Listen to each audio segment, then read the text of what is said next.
Hello everyone, XRP Huber here again. The difference between the XRP and XLM holders who will get wealthy and those who will stay poor isn't how many coins they hold. It's this one decision. And I'm going to walk you through a test right now. A real one, where you actually answer honestly in your head as we go. And by the end, you're going to know exactly which side of this you're actually on, not which side you want to be on. Which side you're actually on right now, today, based on how you're actually behaving, not how you imagine yourself behaving. So here's the thing that I think trips people up about wealth in this space, and trips up almost everybody, honestly, including people who've been in crypto for years. Everybody assumes the differentiator is the number. How many XRP you have, how many XLM you have, whether you got in at 30 cents or you got in at $1.20. And look, entry price matters. Sure, it matters some, but it's not actually the thing. I've watched people who got in early who are sitting on genuinely big stacks, panic sell at the worst possible moment, and end up worse off than somebody who bought way later but actually held. And I've watched people with a tiny position, a position that honestly shouldn't have mattered much either way, make calm, boring, unemotional decisions and end up fine, genuinely fine, while the bigger holder next to them got wrecked by their own behavior. So the coin count isn't the variable, the decision is the variable. And the decision is this: did you decide your plan before the volatility hit? Or are you deciding in the moment while it's actually happening with your heart rate up and your hands a little shaky? That's it. That's the whole test, distilled down to one sentence. But I don't think a single sentence actually changes anybody's behavior. So let's go through this properly, question by question. And I want you to actually answer each one honestly, not the answer that makes you look good, the answer that's actually true about you. Question 1. When XRP or XLM drops 40% in a week, and I mean a real 40%, not a hypothetical one, because this has actually happened multiple times. Do you already know what you're going to do? Or do you find out what you're going to do by watching what you actually do? Think about XRP specifically here for a second. Back in 2022, XRP dropped from around 77 cents at the start of the year, down to around 30 cents by the end of it. That's a 60% drawdown. Real money, real time, real pain. Anybody holding through that, did they know going in that a drawdown like that was even possible? Or did they find out in real time while it was happening and make a decision right there in the panic? Because here's what the data on retail investor behavior shows over and over across basically every asset class that it's ever existed, not just crypto. People who decide their plan in advance, if this drops by this much, here's what I do, tend to actually follow something close to that plan when it happens. People who don't decide in advance tend to do the thing that feels right in the moment, which almost every single time in a panic means selling at exactly the wrong point.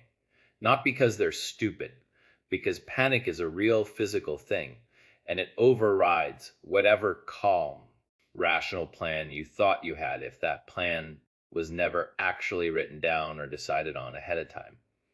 So honestly, which one are you? Did you actually decide before you bought what a 40 or 60% drop would mean for you? Or are you planning to figure that out when it happens? Question 2. Do you actually know why you bought XRP or XLM? Specifically in a way you could explain to a stranger in under 30 seconds. Or is your reason basically, I saw it mentioned a lot, or everybody says it's going to go up? This one matters more than people think. And here's why. If your actual reason for holding is something concrete, something like XRP settles cross-border payments in 3-5 seconds for a fraction of a cent, and Ripple's payment network already operates in over 65 countries, or Stellar's been chosen by DTCC to bring tokenized stocks and treasuries onto its network, and that's a confirmed real integration, not a rumor. Then, when the price drops, You have something to actually check your thesis against. Did the thing I believed in stop being true? If the answer is no, the drop is just noise. It's not new information about whether your reason for holding was correct. But if your actual reason was just vibes, just hype, just this is going to pump, then a price drop doesn't just hurt financially. It actually destroys the entire foundation of why you were holding in the first place, because the foundation was never anything sturdier than the price chart itself. And when the foundation is the price chart, a falling price chart doesn't just feel bad. It actively disproves the only reason you had for being there. So honestly, if somebody stopped you on the street right now and said, why do you hold this? Could you give them an actual answer that has nothing to do with the price? Or would you basically just be describing the chart back to them? Question 3, how much of your actual total net worth is sitting in this position? And did you arrive at that number on purpose, or did it just kind of happen position by position, addition by addition, without you ever actually running that calculation on purpose? This one is honestly probably the single most predictive question in this entire test, more than any of the others, because position sizing is the thing that determines whether a 40% drawdown is an inconvenience or a life event. If 5% of your net worth is an XRP and XLM combined, a 60% drop in that position costs you 3% of your overall net worth. Annoying, sure, but survivable. Genuinely survivable. The kind of thing you can sit through calmly because your actual financial life isn't on the line. If 70% of your net worth is in that same position, the exact same 60% drop costs you 42% of everything you have. That's not an inconvenience anymore. That's the kind of loss that changes which decisions you're capable of making rationally. Because now you're not just managing a portfolio, you're managing genuine, real fear about your actual life. Your actual ability to pay rent, your actual ability to sleep at night, and fear, real fear. And that's the thing that breaks even a good thesis, even a correct thesis, because nobody thinks clearly when they're actually scared for their financial survival. So honestly, what's your real percentage? And did you choose that number deliberately, sat down, did the math, decided this is the amount I'm comfortable potentially losing entirely? Or did it just kind of happen, position by position, addition by addition, without you ever actually running that calculation on purpose? Question 4, do you check the price multiple times a day, every day? Or do you check it occasionally on your own schedule because you actually decided how often checking it serves you? This one sounds small, but it's actually a pretty good proxy for the other questions. Because here's the thing, if your position is sized appropriately and your thesis is genuinely concrete, and you've already decided your plan for a drawdown, you don't actually need to check the price 15 times a day. There's nothing new the price is telling you that changes your plan, because your plan didn't depend on daily price movement in the first place. But if you're checking constantly, genuinely constantly, multiple times an hour sometimes, that's usually a signal that something underneath isn't actually settled. Maybe the position's too big. Maybe the thesis isn't actually concrete enough to just sit with. Maybe you never actually decided your plan for a drop. So some part of you is anxiously checking, trying to catch the moment. You'll need to decide in real time what to do. The compulsive checking isn't really about the price. It's a symptom of one of the first 3 questions not actually being answered properly. So honestly, where do you actually fall on that? And if you're checking constantly, I want you to actually ask yourself why, not just acknowledge that you do it. Question 5. When XRP or XLM has a big green day, a real pump, do you feel an urge to add more right then in that moment? Or does a green day not really change your plan? Either way, this is the flip side of question 1, and I think it's actually just as revealing. The same panic that makes people sell at the bottom also shows up in a different costume at the top, as FOMO, the urge to buy more, specifically because the price just went up, not because anything about the underlying thesis changed. XRP went from around 47 cents to over 90 cents in a single day, back in July 2023, right after that partial legal ruling in Ripple's case against the SEC. If you bought more XRP specifically because of that price spike in that moment, without it actually changing anything about your thesis beyond the price did a thing I liked, that's the same undisciplined decision making as panic selling, just wearing a happier face. It still means your decisions are being driven by the chart in the moment, instead of by a plan you set before the chart moved. So be honest with yourself here too. Does a green day change your behavior? And if it does, ask yourself whether anything about your actual reason for holding changed or just the number on the screen. Question 7, and I think this one's underrated. Where did your actual thesis come from in the first place? Did you read the primary source, the actual SEC filing, the actual DTCC announcement, the actual Ripple or Stellar Development Foundation statement, even just once? Or did your entire understanding get built secondhand from a thumbnail, from a 30-second clip, from somebody else's summary, of somebody else's summary? This matters more than it sounds like it should, because secondhand information has a specific failure mode. It tends to get more confident and more simplified every time it gets passed along, and it tends to lose the actual caveats, the actual uncertainty that was sitting in the original source. So if your thesis is DTCC is bringing trillions onto Stellar and the price has to go up, but you never actually looked at what DTCC's own announcement said, the actual scope, Russell 1000 stocks, major ETFs, treasuries, the actual targeted timeline, first half of next year, not tomorrow, then what you're holding on to isn't really a thesis. It's a rumor about a thesis, several steps removed from the actual source.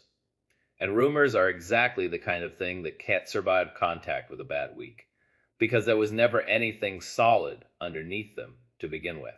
So honestly, when's the last time you actually went and read something at the source instead of just absorbing somebody's take on it? Question 8, and I think this is the one that ties everything else together. If XRP and XLM both did absolutely nothing, flat price, for the next 2 years, would you still be glad you held them based on your actual thesis? Or would 2 years of nothing make you feel like you made a mistake? Here's why this matters so much. Real institutional adoption, the kind tied to ISO 20022, to actual banks migrating their settlement infrastructure that doesn't move on a quarterly earnings call schedule. Swift's migration to the new messaging standard has been a multi-year process. DTCC's own tokenization timeline, with Stellar targets a launch sometime in the first half of next year. And that's just the beginning of a rollout, not the finish line.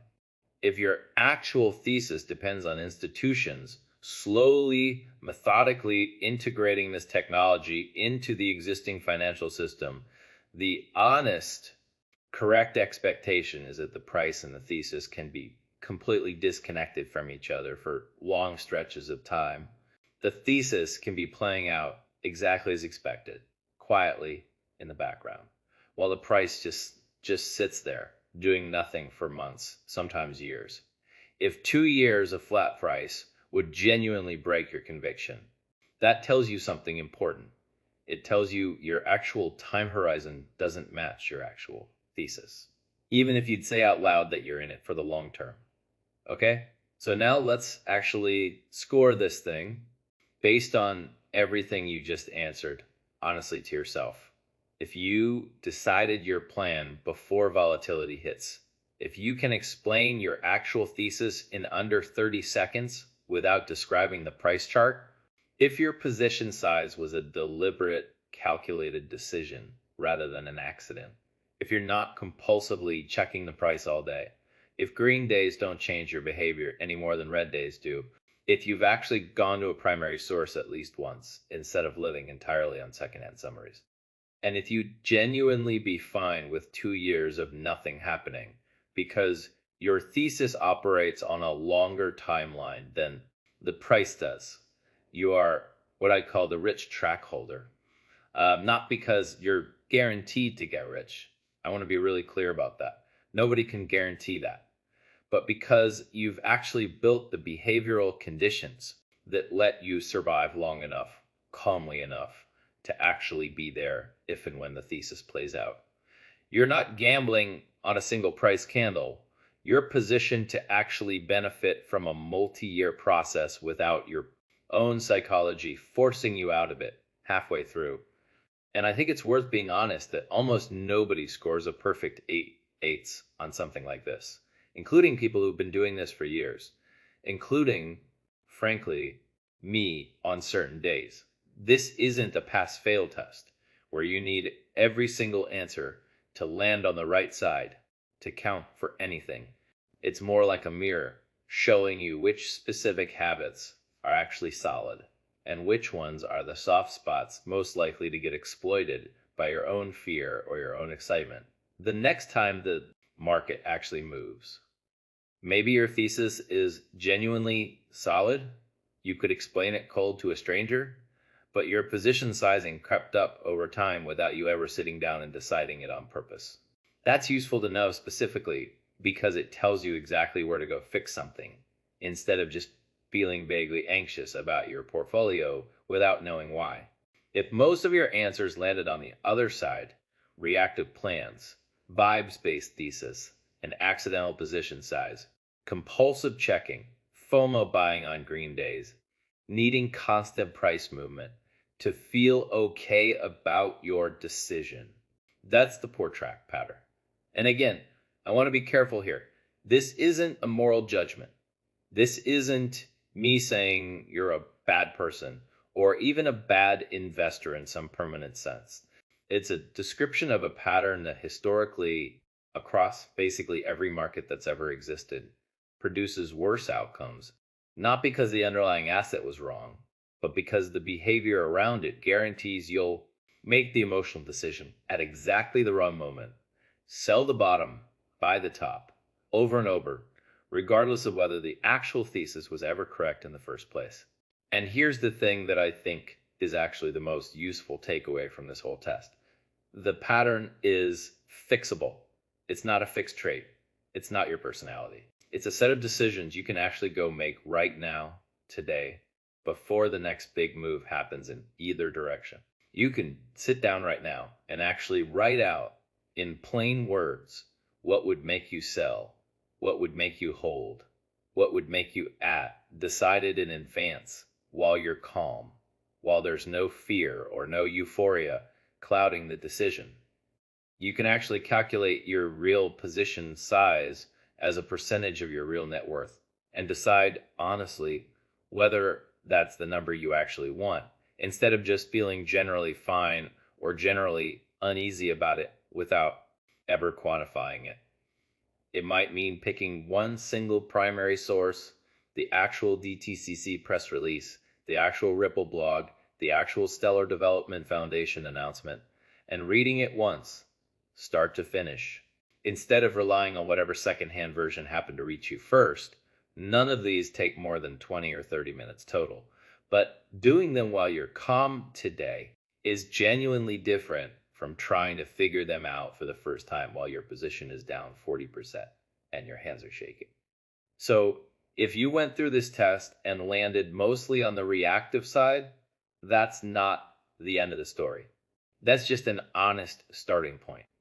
The actual fix is sitting there, right there, available to you starting today, starting with the very next time you open your portfolio app. If this test actually told you something true about your own behavior, even if it was a little uncomfortable to admit, hit the like button. It genuinely helps put this kind of honest self-assessment in front of more people, instead of the version of this content that just tells everybody they're already doing great. Subscribe if you want more of this, the kind of content that actually asks you to look at yourself honestly, instead of just telling you what coin to buy next. Drop a comment and tell me honestly which question hit hardest for you.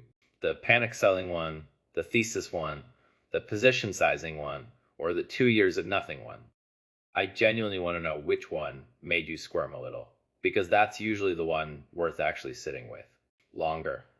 And if you know somebody who's been checking their XRP or XLM price every 15 minutes without ever actually deciding their plan in advance, send them this video.